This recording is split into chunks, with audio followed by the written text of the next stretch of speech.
Hello everyone, welcome to the counseling group session today. So I'm a counselor and I'm here to hear everyone's stories, and we're here to support each and every one.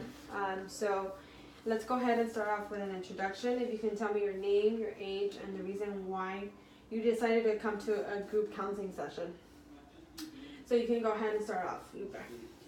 My name is Lupe Barragan. I'm 27 years old and I'm here to cope with my dad's death. I currently deal with depression and anxiety, and I am here to cope with both situations. My name is Lucy and I'm 24 years old. My mom recently got diagnosed with cancer and I'm left dealing with anxiety and depression. I'm here because I want to learn how to cope with those two and how to live day to day. Okay, well, thank you both for sharing such deep information. I can see being in each other's shoes of how tough that is.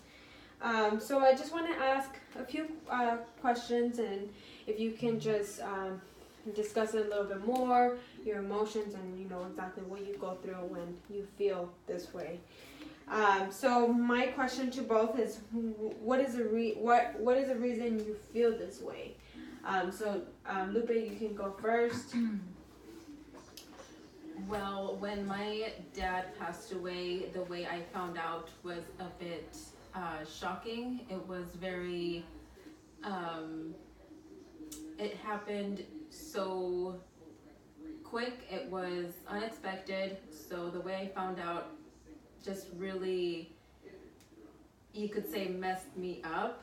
I think about it on a daily basis as to why I had to find out the way I did, the way he passed, and I just want to find a way to forget about that and just think about the positive things, the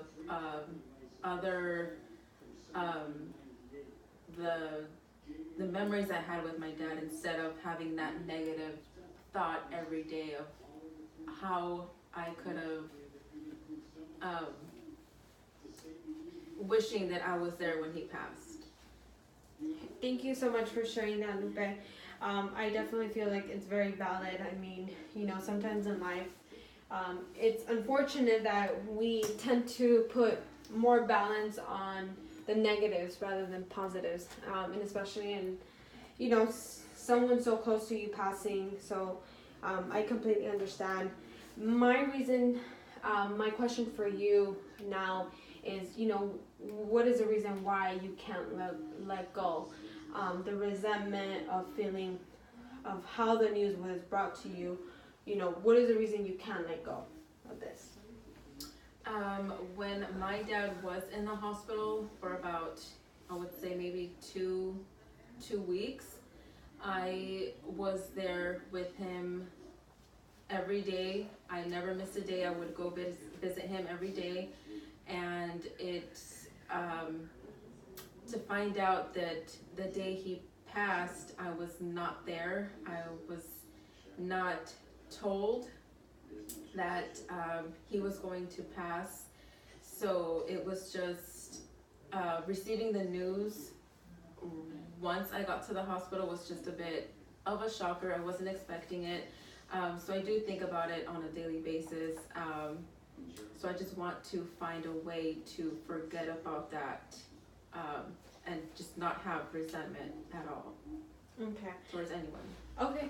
No, definitely. I completely understand, and I'm pretty sure it's really hard dealing with those memories. You kind of stick to the last memories of what you had with your father, and the fact that you were not put into consideration. So I definitely understand. However, we want to think about the positive things, the memories you have with your father. So I usually like doing this with my clients. For our next session, if you can just kind of write a note about the memories you have with your father, the best memories you had with him, and then we can kind of revisit this in our next session and kind of talk about how that's making you feel better, and just kind of helping you to cope with things differently. So if we can do that, I think that would be great. Moving forward with Lucy, what is the reason you feel this way? I'm sorry, why are you dealing with these emotions? I mean, before my mom's diagnosis, my mom is a very, I would say a very healthy person. You know, she's very active, she works out 7 days a week.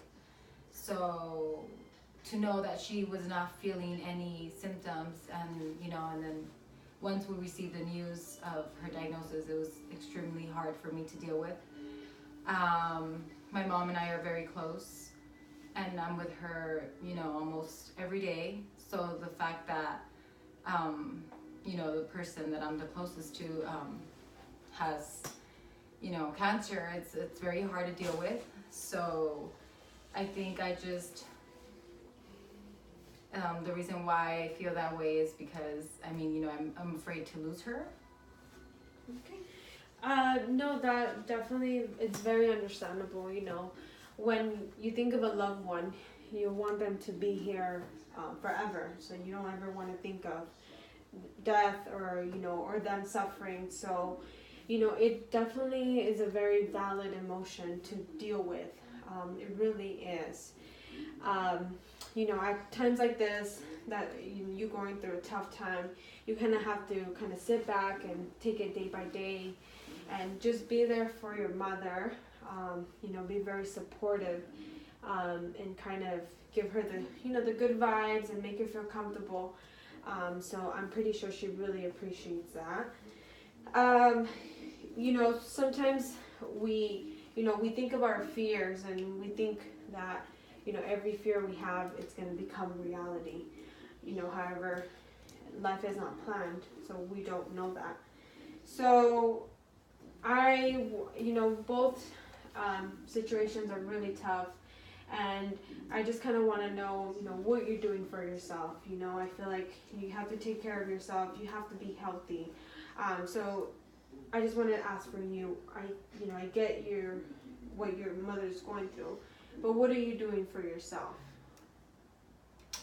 I mean, sometimes, like I said, I don't know how to deal with my emotions, and you know, sometimes the way that I release those feelings is by crying. So I sometimes just stay in my room all day and cry pretty much, and I do feel better after I cry. Okay, no, definitely. So I mean, for you, something I would definitely want to revisit is just you doing things that make you happy. And if that is being with your mother, then, you know, be with your mother, be there for her, and just kind of make me understand, by doing things for you, it's making it a better situation, you know, as in taking care of yourself. And therefore, you taking care of yourself, then you can take care of your mother.